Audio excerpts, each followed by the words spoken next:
Hello, everyone, and welcome to the Game Analytics webinar. Today, we are diving into the world of mobile user game acquisition. My name is Thomas Hupka, and I'm the marketing manager at Game Analytics. For those unfamiliar, Game Analytics is the leading analytics platform for mobile, Roblox, PC, console, and VR games.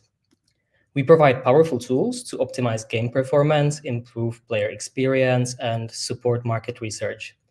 At Game Analytics, we also support mobile marketers with our MMP integrations so that you can accurately track and attribute user acquisition, optimize your marketing campaigns, and gain insights into user behavior.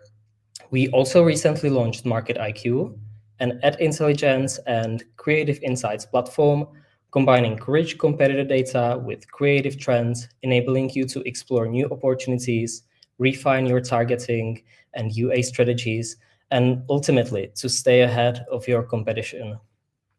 So whether you're new to user acquisition or you're looking to stay updated on the latest trends, you are in the right place. Without further ado, I would like to introduce you to your host, the COO of Game Analytics, Alison Bylas. Alison, the floor is yours. Great, thanks, Thomas. Hi, everyone. Thank you for being here with us today for our webinar. I'm Alison, the COO at Game Analytics. My background is in games for over a decade, always in roles around data, both on the marketing side and on the product side, in studios and publishers and in service providers like Game Analytics. Today, we're excited to have a group of experienced hands-on UA professionals with us to share their insights into this evolving world of user acquisition. In our conversation, we're going to be talking about the current UA landscape and overarching trends in this space. We will give some tips for using data to inform your UA strategies through different stages of the game's life cycle. So from your pre-launch to post-launch and live ops optimization. We'll also touch on some creative trends, which I think will be very interesting for everyone, as well as best practices for optimizing your campaigns and your budgets. We have a lot to cover. I encourage you to ask questions throughout the session. You can do that in your comments. We will be watching them and answering them at the end. We've set around 10 minutes or so at the end so we can answer your questions that you have. So don't hold back. Please put them in the chat and we will get to them when we can. Without further ado, from my side, let me introduce our expert panelists who each of these people bring a wealth of experience to the table. We've got Oisin Walsh, who is the UA lead at Cybele. Hello, hello. And also Shebnem O'Rourke, who's the senior UA manager at Stillfront. Hi, everybody. Let's pass the mic to our panelists for a quick introduction, starting with Oisin. Could you introduce yourself and tell us what you do at Cybele? Of course, thank you very much, Alison. My name is Oisin. I've been with Cybele for just over 6 years. And the team that I sit in, we oversee all of our paid UA activities and also our cross-promotion activities. Great. And Shebnem. Hi everyone, I'm Shebnem. I'm a UA manager at Stillfront Group and I work in Stillfront Marketing Hub. We have an internal marketing hub in Stillfront and we give marketing services to studios under Stillfront umbrella. And I'm in the company more than 3 years now and I'm looking forward to our panel to share some insights hopefully. Great. All right, to get started, maybe a softball question, but maybe also a topic that's been covered quite a bit. We have seen a lot of major shifts in privacy regulations, different requirements from platforms in recent years. We don't need to go into a lot of detail about what has happened, but I would love to hear your thoughts, if you can give us the TLDR on how these changes have impacted your day-to-day work. Who wants to start with giving us a bit of an understanding of, where are you at now versus where were you 5 years ago, and how has the environment changed? I can go first maybe for this one. So yeah, 5 years ago, I wasn't that focused on mobile, to be honest, but I know the updates and what happened. So it's been a while since the SKN and all the iOS ways of doing marketing has come into place. And my observation in the market, all the UA managers and the teams are quite on top of things, especially the ones who is marketing heavily on iOS. But my observation on the network side and also MMP side, and it's also because it's a huge business, so it cannot move really fast, I assume. Although you have the latest version of SKN 4.0, for example, you cannot really use the signals and the postbacks real time because of the adoption on the app level, also network level, also MMP level, and so on. And that's why it's still moving a bit slow, I would say. And as a hands-on UA manager, of course, we really adapted many things. For example, you really need to be on top of your revenue and buckets, how to adjust the schema for SKN, and how to group your campaigns, and how to align the budget, how to steer. So you have maximum available signals and data, and you can see most accurate version of your revenue. So these kind of things we are doing on a daily basis, and I think everybody has got used to it over time. And we've also become best friends with our legal compliance teams, I would say. Yeah, very nice. Ocean, anything else to add on the environment and No, I where think, you're at now? echoing what Shebnam said, I think at Cyber we've been a bit fortunate that most of our installs are generated by organic installs, so we haven't had to. We've been allowed to kind of have a very slow adaptation in terms of from a UA perspective, from an app monetization perspective. We've had to have implemented some very quick and early stage changes to our the way that we monetize our players. Other than that, I think we've kind of refocused the way we do our for example, our creative testing by focusing more on Android, and then deploying whatever learnings we have there into our other campaigns. That is kind of in a nutshell, but yeah. Yeah, I do want to hear as well. Later, we can get into Cybo in particular, because I think your use case is a little bit different, or what you're optimizing for is a bit different for your games. But we'll get into it. One thing with this is the scan, and the signals that you're getting to optimize your campaign. So of course, data really is at the heart of setting a UA strategy. And the first section of questions we want to get into, or the second, if you will, is around data. So using data to inform your strategies. And it's my understanding that data, exactly what you're looking at, kind of changes depending on where you're at in your life cycle, either from soft launch to launch. And then again, as you said, Ocean, when your game reaches some level of success and is very long term, and what that looks like. But maybe we should start at the beginning with this soft launch phase. Shebnam, you're involved with games and getting them to market. So what are the kind of key metrics that you focus on during this soft launch phase? And how do you validate market readiness for a game? Yeah, the first thing, I need to break it down. In the soft launch, we have different phases, right? We have retention phase and monetization phase, and our motivation or the KPIs we are looking are different in each of them. And hopefully we want to see some progression in these metrics. So in the retention launch, obviously it's more about retention, and you look on how the retention rate evolves. And with the game team also, new features are added into the game, mostly retention features, or if there are steps in the funnel which are not really satisfactory, you have improvements on them. So this is an ongoing process. And on the UA side, we really want to make sure that we acquire users who gives an objective view of the mix. So we don't really go for low funnel optimization or really audience targeting and things like that. So we will try to go open and broad in retention. And on the asset sides also, we try to go really in-game focus. So no fake ads or no really augmented ads and so on.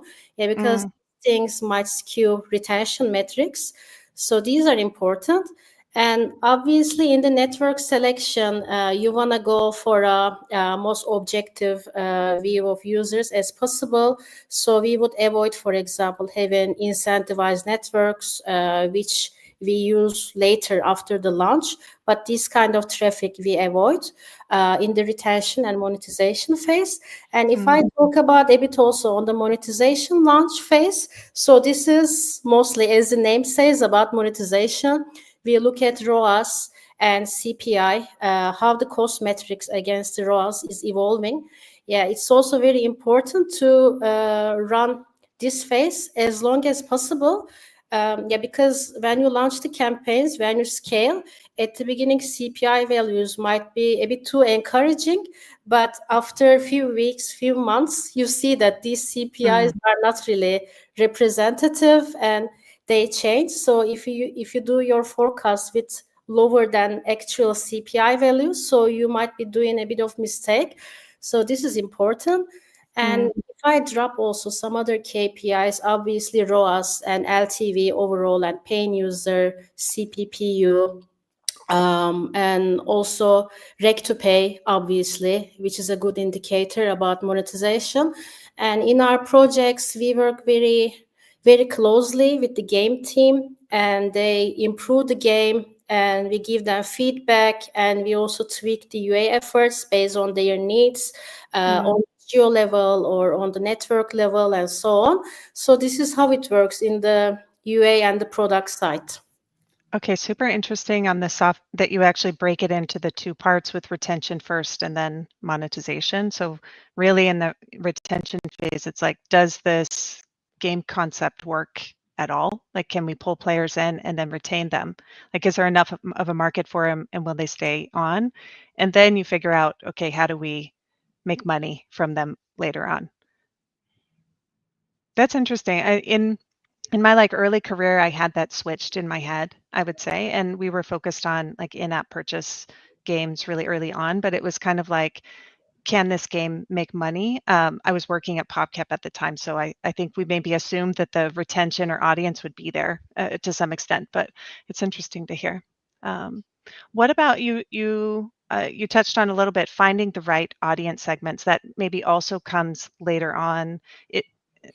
Maybe both of you can speak to this. How do you go about finding the right audience segment? Like, what is that for you exactly? Either at any stage in the game's life cycle. Ocean, do you want to take this one? Yeah, I think for us, for anyone who doesn't know Cyber, we have a game called Subway Surfers, which has, I think it's about 17 million daily active users, and we get roughly 1 million installs per day, where the majority or nearly all of them are organically driven, right? So we also have a very large kind of community online on our SoMe channel, so specifically on Instagram, on TikTok. We also have a kind of a smaller but very engaged on Discord. So we really try to engage this audience, right, and also engage them to to kind of create new Subway Surfers content and kind of reach your audience through there. And we've just set up a kind of our creators club for some content creators, an ambassador club. And from a UA perspective, we really try to acquire these high value users. So not necessarily large in terms of volume, but we really just focus on getting these high monetizing users. And this is specifically for Subway Surface, but also for other games. Then additionally, as I mentioned, we have our kind of internal cross promotion, which sits outside of our traditional ad waterfall, and we are mainly monetized by ads.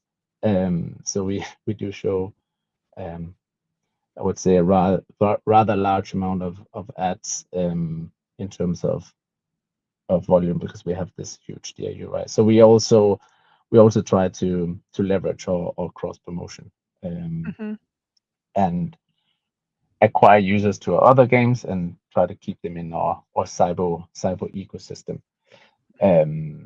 Yeah, so it's not like we have a predefined audience that we would go after. We would go after high monetizing users. Of course, we would also, try to get a specific audience through or the creatives that we would serve, right? Mm-hmm. So, We yeah. can speak to that maybe as well later during the creatives part of the discussion of how do you adapt the creatives for that particular audience. It's interesting. What about, so we've talked a little with the right audience segments. Shebnem, do you have anything to add here in terms of finding the right audience segment, and how do you narrow into that maybe at an earlier stage than where Cybo is now? Yeah, I can talk about newer games. I'm a player for Subway Surfers, by the way. I'm a fan, and I know that it's an older game. For newer games, so at the moment we know most of the UA is done by algorithms, like automated way, like except some campaigns. So marketing assets are the way mainly to target the right audience.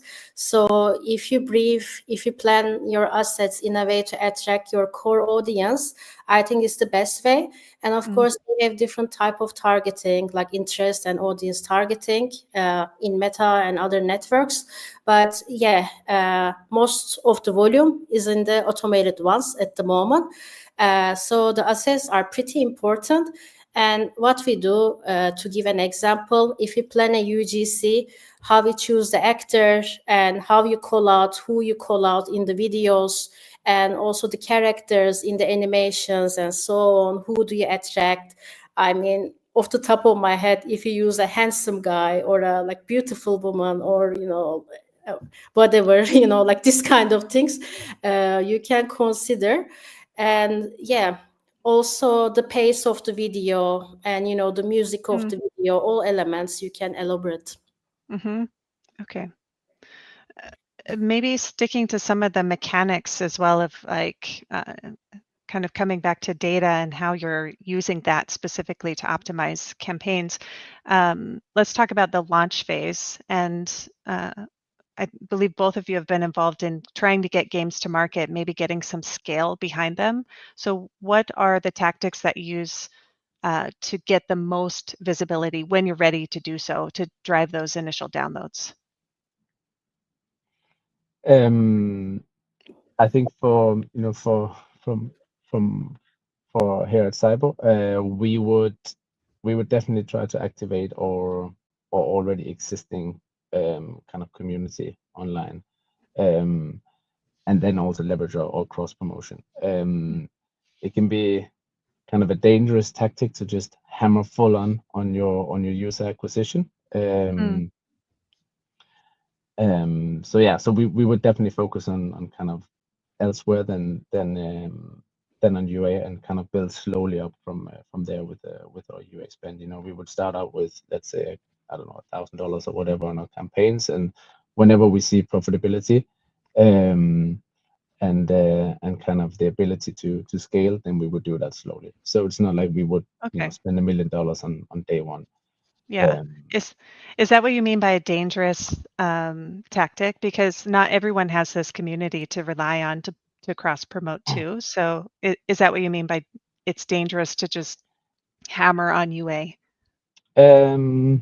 Yeah, I mean, at least from our perspective, maybe other games or companies will be in a different situation than we are. But that's kind of the approach that we would take here at Cyber.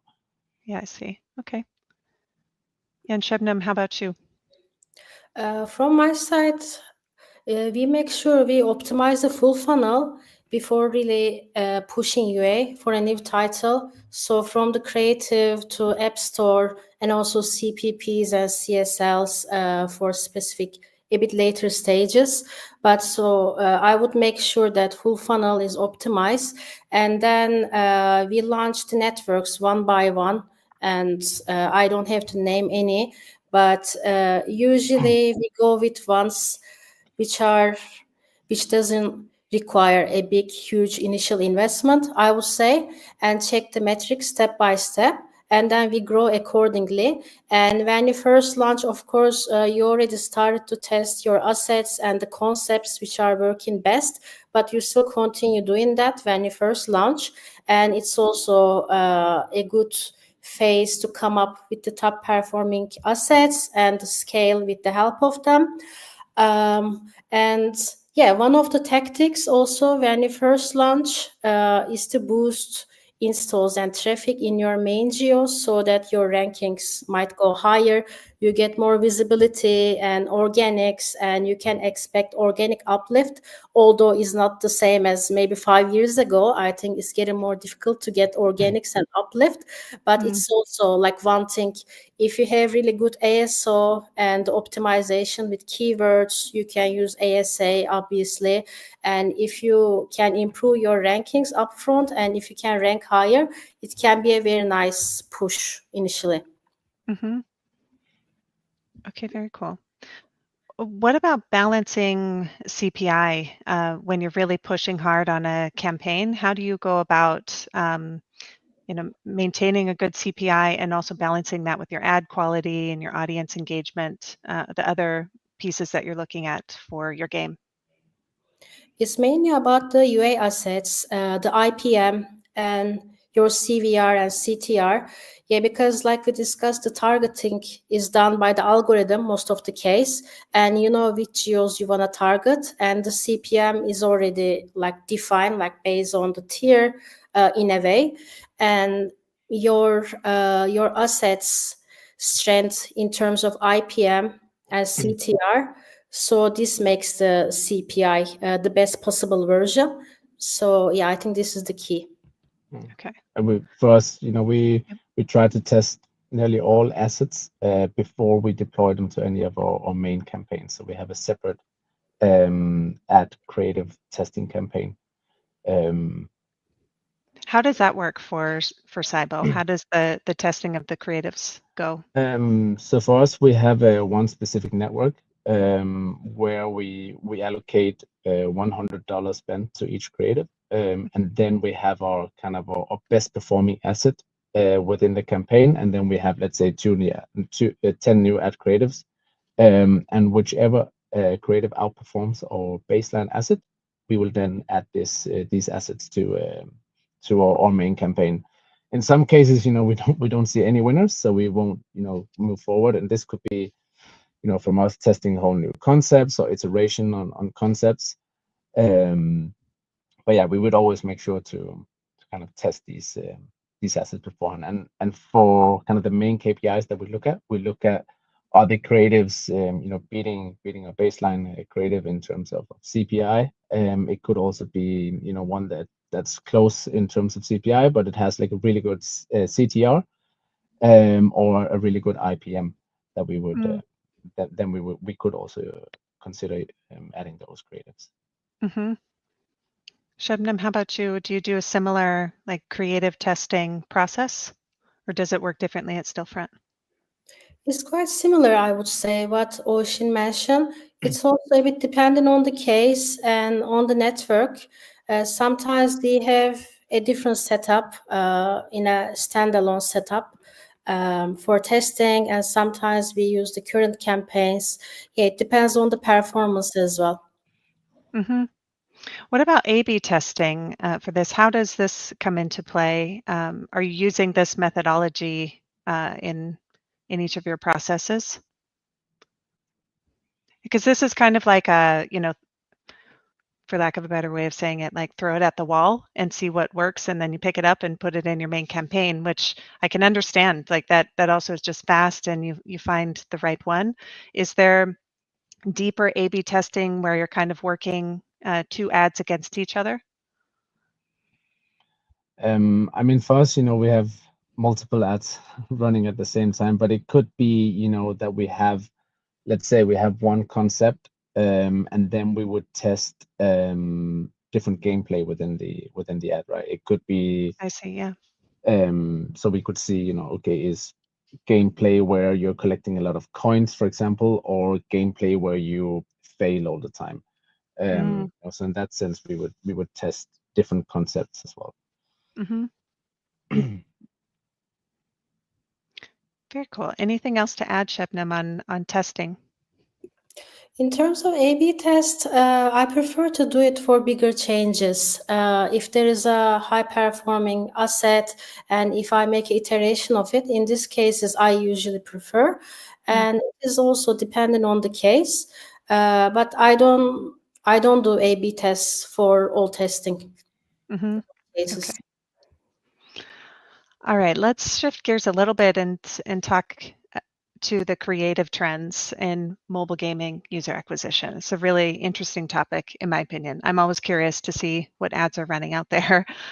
Both of you work heavily with your creative teams to generate these ideas. And I'm wondering if you can just speak, at first very broadly about how does this work at each of your companies? Who are you working with, and what is the process for just generating the ideas in the first place? I can go first. Yeah. So, we have our kind of our broader marketing brainstorming sessions. And for these sessions, they are mainly focusing on our kind of our SoMe campaigns. The way we kind of run our game update is that every 3 weeks we have a new update in a new location. So every 3 weeks we have auto brainstorming sessions. Then from a UA perspective, we also try every 2 weeks, I think it is. We use different tools to kind of look at what is trending in terms of from our competitor ads. And then we have a bi-weekly meeting as well, or like a session with our SoMe team. So really going over all of the content that they produce and seeing, is there any of this content that we could kind of reformat into UA? What is performing from them? Is there anything that they are seeing on their SoMe channels that are working really well? And from the SoMe team, they have content that has been planned out for from a long time, but they also have some stuff that they're creating whilst, I don't know, sitting at the toilet or whatever. So it's yeah, and some of it is like hit and miss when using just the content pipeline alone for the game. They're using something to come up with, now we should be in this location, or we should be adding this type of visual to the game. So just pulling from that, like the creative game people in general, makes a lot of sense. Shebnem, what about at Stillfront? How does this work for you, just the idea generation for creatives? Some things are similar to Cybo. We have a weekly meeting with our marketing art team. So they do their own research and they have their own things on their end. And we do our own research, and I lead the meeting from the UA side so I can talk in detail. And I do my own research from the blog, and I play games, and sometimes I take some screenshots, from your own experience. And I check intelligence tools, obviously, and I save, and I look at directly like similar genres, and also more like secondary ads and games. So together some ideation, and I have a list in the tool, so I follow them like all the time. And it's also nice to pick up some ideas, also mechanics, some hooks, what is working out in the industry. So this is good. And one thing I think we do quite successfully, we adapt also hooks and mechanics from other game, and not all the time we apply them directly, but adapt to our games. So we found some winning assets like this. It has been a good tactic. And of course, I have to talk about AI. It's a huge thing, right? It can be a standalone webinar. I think if you talk about AI, we are using it very actively, and our marketing arts team is really on top of that. And I think they like it on a hobby level as well. So they really like to experiment different things. And I'm also hands-on to an extent. So we do ideation and testing with the statics usually, and if we have winning videos at place, we do iterations of them with AI, and the production time is really uncomparable, obviously, and we get lots of also the quantity is a lot at a certain quality. Of course, the quality is important as well. So yeah, this is how we iterate and how we work together. So yeah, and also like Oshin mentioned, the movies we watch or some like inspiration and things like this, we also test out new stuff inspirationally. Yeah. It's just We actually also we also look a lot of the what ads are kind of being shown a lot in our own game because we have such a huge volume, right? So and we have some tools for that as well, which Oh, is quite fascinating. That interesting. makes a lot of sense. Yeah, exactly. What are others trying to show within your games? And yeah, what's interesting there? You talked about Shebnem, you talked about hooks from other games that you've seen. Can you give an example of that? Like maybe more concretely a hook that you've pulled into a campaign? What does that look like exactly?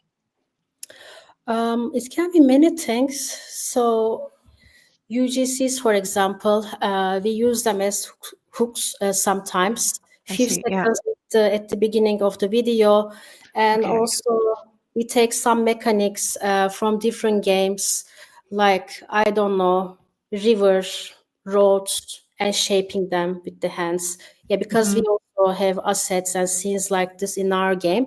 So you experiment many things, and you end up finding a winner.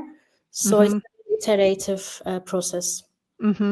Okay, yeah, you were talking about just having that first hook to get them in to see the ad in the first place, and then you introduce the game almost after that hook happens. Yeah, it can I'm be like understanding. this. And if one of them works out, or if you really see potential, we can make it also a longer version of the video. Hooks are also a good way to experiment new concepts. So you don't have to produce the whole thing. So if you see good metrics, you can also elaborate this concept. Yeah, makes sense. What about both of you have likely then been in these brainstorming meetings like today or within the last couple of weeks at least? Can you speak to any specific trends like right now that you're looking at and deploying? Or what's I think interesting out there, some of these creative elements? I mean it's always fun to test out all of these crazy so many ideas, but what is actually really working for us is kind of having some super engaging gameplay within the first few seconds. I guess also our game is a little bit more, it's the kind of action packed in terms of running and dodging trains. So for us, we try to have a super engaging gameplay hook in the beginning of our creative. That's Mhm. what's been working for us lately. Okay, super interesting. And I can give an example, a different one. Some Zen videos and really like calm videos with a nice view and really like peaceful. This kind of animations also work out well. And we generated some from statics recently. And it was also surprising for me in a world that in the video networks you see really fast-paced, attention-grabbing videos at the first seconds, and then you see a really nice and calm video. And yes, surprisingly, they can work as well. Mhm. Yeah, I suppose it also has to do with the game and the audience who Yeah, you're trying to engage, of course, like what the creative stuff or what these hooks are yeah. specifically. Um, uh, you were saying, Ocean, that it's about like engaging gameplay. So I can imagine playable ads are something that you guys use a lot. Can you speak to that? That the traction of playables, are you using them, and how are they effective versus other formats? So one thing, they're quite expensive to produce. Mm, Um, and so we have of course tested it. But for our main channels now, playable ads are not kind of working that well, or it's not kind of part of their inventory, I would maybe say. mm, So we're not really focusing on it now, but on some of the video ad networks, of course, they can be super engaging, and give some nice IPMs as well. And here we try to, when we do create playable ads, just have them as close to the actual gameplay as possible. I think also for us, just because we've had so many downloads, people, they kind of have played Subway Surfers at some point in their life. So we really try to, tap into this, nostalgia, and we don't really need to have this kind of fake playable, if you would say. So that's why we want to have it as close as possible to the real kind of game. Okay, the nostalgia That's makes kind of sense, our- or just yeah. the understanding of the game. People already have a sense of it, so you might not Yeah. need to introduce it through a playable. That's also why we kind of focus on the gameplay aspect of our video creatives. Yeah. Okay, I was going to ask as well if, because your audience is so narrow, if you will, or specific who you're targeting, if there was a certain ad format that worked best for these very high monetizing users, or What do you mean in not. terms of like the length of the ads, or? I'm thinking just the format in general, but maybe it's a non-issue if you're or a non-question if you're not really using playable so much. Because what I was thinking is maybe playable ads were the ones that were like, oh, these high monetizing users engaged with them more because they're a little more picky about what games they play because they spend in them or they watch a lot of ads. If that made a difference of what format brought them into your game in the first place. I think if we focus on the video ad networks, that's, we definitely saw the best performance from our playable ads. But if we look at our Facebook, Google's, it's the ad format the video format that we're focusing on. Yeah. Okay. And Shebnem, what about you? What are your thoughts around ad formats, playable ads versus others? How do you see them performing for your games? The performance is quite good for video networks, and I use them in different formats, standalone or as end cards, and I also have static end cards. And it's a bit difficult to distinguish at times, yeah, because when you look at the standalone ones, in some geos they work out really good, and IPM is significantly higher. But yes, sometimes it's not in some networks. I think it's about the placements as well. And of course, there is some volatility, of course, as you can imagine. But overall, yeah, they scale nicely and they add value for sure. Yeah, because for most of our impressions, we have playables as end cards. So even not directly, they are adding some value for sure. But also there are times that static end cards are working out better, but it also depends on the concept of the static. So it's a bit difficult to distinguish, but I'm pretty sure they add value and they bring some new users and impression. And I think overall, my idea about them is a very good way to give a look and feel of the game to the users, especially in the video networks where the users are already in another game and playing. So I think it's a good experience. Of course, they have to be good quality, yeah, because we also had some very simple ones and they are expensive. Like I agree with that. So if you want to go cheap, they might not really work every time if they are really simple. So you really need to make, I think, at a standard for them to work nicely. So it's an initial investment, but I think if it's good, they pay off usually. Mm-hmm. Okay, interesting. This really speaks to that this is both like an art and a science, just this blending of the mechanics of doing the jobs that you do, but also the creative side and keeping all of these things moving, and such a dynamic like market, like the players and who they are and what's going on in pop culture and what's taking their attention is always changing as well. So I find it to be super interesting.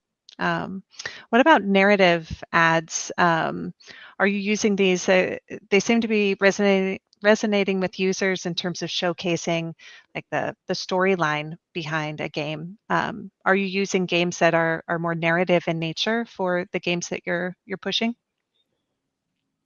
I can answer first. We have some story-based video ads, so we've been using them.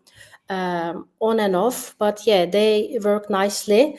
And I think it's a good way to show your uniqueness and to have empathy and to have a feeling of a brand with the users.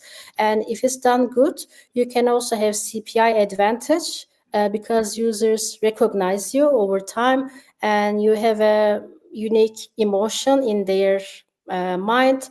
Yeah, let's say you are a farming game and there's a bunch of farming games and maybe mechanics and the meta is similar to each other. But if your visuals are nice and if you have a compelling story in your ads and also onboarding, you would be the game, you know? So when people open it and play it, they would be opening a story as well, like reading a little book with pictures. So I think in this way, it's important. Mm-hmm. And from our paid UA, it's not something that we're focusing that much on, to be honest. Mm. Okay, interesting. Good to know. Ocean, we were speaking before this, but as well, maybe you can touch on kind of cultural relevance and localized content because I think it's interesting for your specific use case. Do you do this in your campaigns, and what considerations do you make with different regions and bringing that into play? So in terms of actually localizing our paid UA assets, we don't do that. We keep them in English. But kind of the nature of the game, as I mentioned, is that we make an update to the game every 3 weeks, where we travel to a new location. At the moment, the update is in Vancouver. So we have this kind of autumn vibe which is going on. But then, some months ago we were in Turkey, Istanbul, I think it was. So in that way we kind of localize our game, if you would say. And of course the content that is then produced on our SoMe channels are, we try to come up with themes or ideas that kind of tap into those local cultures, and at the same time kind of making sure that we keep our global audience engaged as well. So we don't do kind of localization in this traditional way, I would say. Shebnem, what about your games? Do you keep it simple with English only, or in certain markets do you do localization or kind of consider the cultural relevance of the creatives? We do both. We use mostly English. We did lots of localization, especially last year, to scale in geos, standalone, like wherever we wanted to scale. But we didn't see super big value so far. And English ones beat usually the original ones. And if I tell you how we did it, I think it could be an interesting insight maybe. We use AI and we use also AI influencers and AI voiceover and subtitles, like most basically. So this is one way. And I think it can work out if you iterate enough, maybe we would be doing that. And also, sorry, what I wanted to say. And what we do in terms of localization in a contextual way, if we have a concept working out good, we rewrote the brief for a local market. So the main things are the same, but the actors are different, real life people or AI. And the story is a bit also different. We got insights from local agencies and so on. So this is something also we do. I think it was meaningful and nice experiment. We've been briefly touching on AI, or at least it's come up a couple of times. It sounds like it is being used on the Stillfront side. I am curious about if that is for the creating of the creatives, or if it's on the ideation of what the creative should be, or a mix of both.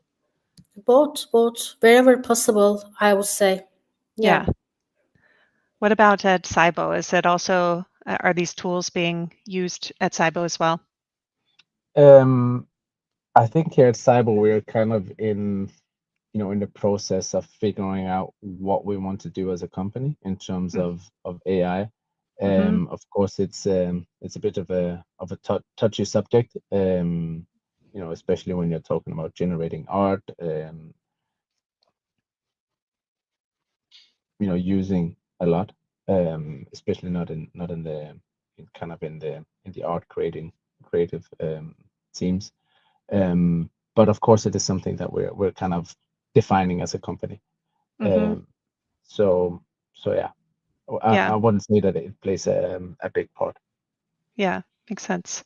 I think this AI for the voiceovers and localizing that's really interesting. Yeah, obviously, it's there are many ways to apply it. It's kind of coming up in lots of corners of the earth. So interesting trend. I do want to, we have some more time here to get into our next session around budget allocation, but I do just want to encourage people who are listening that we'll have some time at the end to answer questions. So if you have any that you want to give to us based on what we talked about today, or something else that you're curious about for these two fine people here, please do ask them, and we'll get to them at the end. But for budget allocation, media buying trends, how do you go about this? You guys are in charge of budgets and money and spending. How do you approach allocating this across different channels like Facebook, TikTok, and Google? And then what's your advice for prioritizing these platforms? I mean, follow the money. Yeah. No, jokes aside, I mean, we have kind of a structured way in the way we test new networks. So we have a set testing budget when we test out a new network. We have a pretty good idea of our KPIs that we're looking for. So of course, we're early indicators are CPI, but we really optimize for our day 7 ad ROAS. So we let the campaign run for X amount of days. It might vary from from network to network how long time the algorithm needs to optimize the campaigns. In some cases, if we see the CPI going totally haywire and we don't see any improvement, then we would shut off the campaign in an early stage. But what we really look at is, are we seeing improvements or hitting our KPIs for the day 7? Are we able to spend the daily budget that we have in place for our campaigns, and then we would incrementally scale the campaigns from there. We would also look at kind of the CPI stability over time. So do we see a steady CPI, and then we would incrementally increase the campaigns. Yeah, I think that's in a nutshell. And then in the beginning, we wouldn't touch the campaigns too much. In that you're mostly testing the network versus the campaigns, creatives themselves. Yeah. Letting the algorithms optimize the campaigns and find those pocket of users that brings value. Yep. Okay, interesting. Shebnem, what about you on your approach to allocating your budget? On a high level, we look at future value and we forecast the future ROAS. And we have our data team and BI team. We have reports like all the other big companies. And yeah, based on these early indicators and forecasts, we define a 7-day ROAS goal for each network. And we steer our budget and the campaigns accordingly. And as you can imagine, some networks has higher multipliers upfront, or some of them, they have revenue lift on a later stage. So you need to consider these things. And on the KPI side, obviously, we look at ROAS and retention, and also LTV and CPI to balance out things, and also CPPU, how much it costs for a paying user. And all these metrics are all together. You make a decision out of these. So yeah, I think it covers everything. And I also agree, you need to give the algorithm some time to learn and so on. And sometimes you need to be flexible for long-term growth.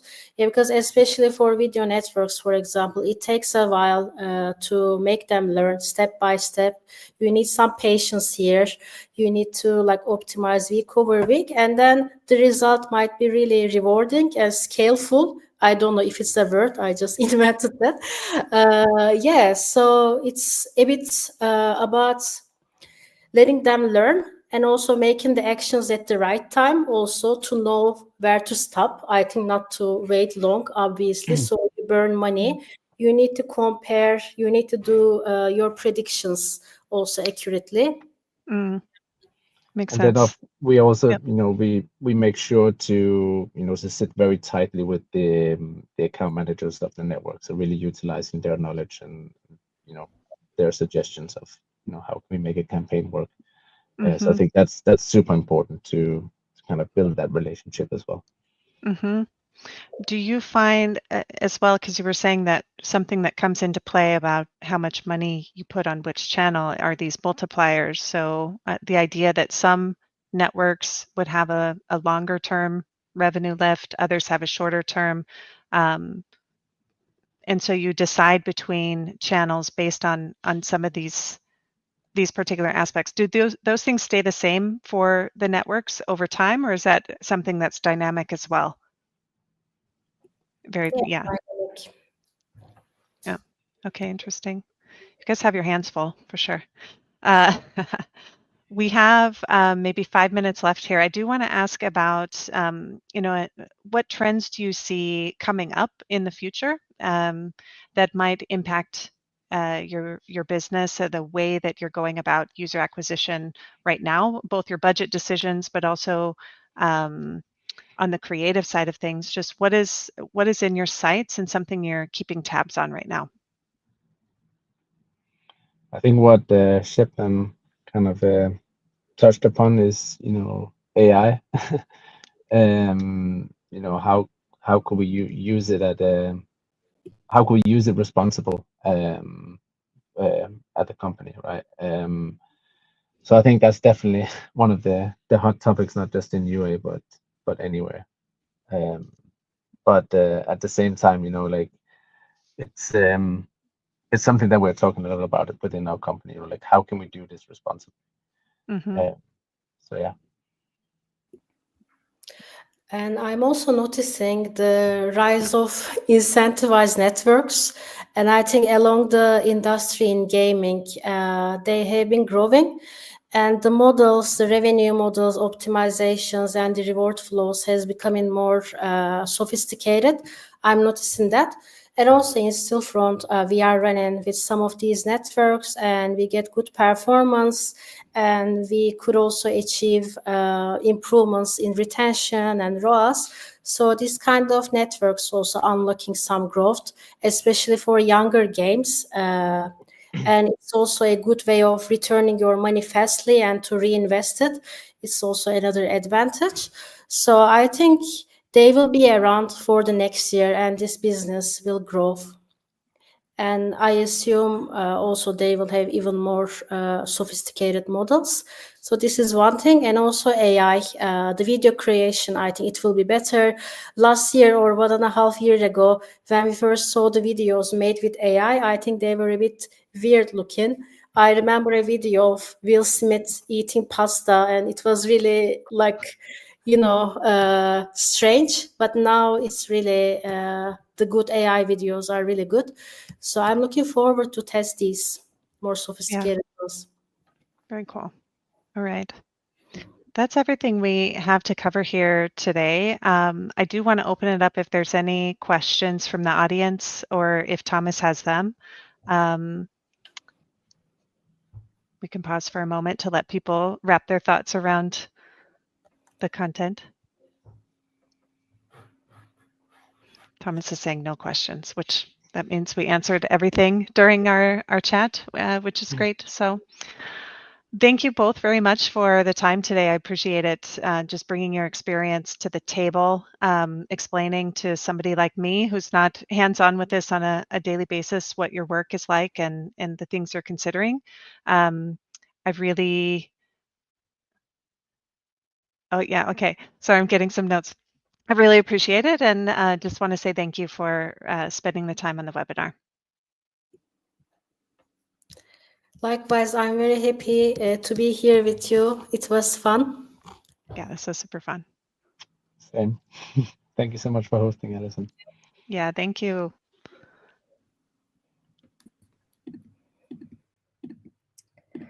Thank you, everyone, for joining us today. I hope this session gave you valuable insights and new ideas for refining your user acquisition strategies.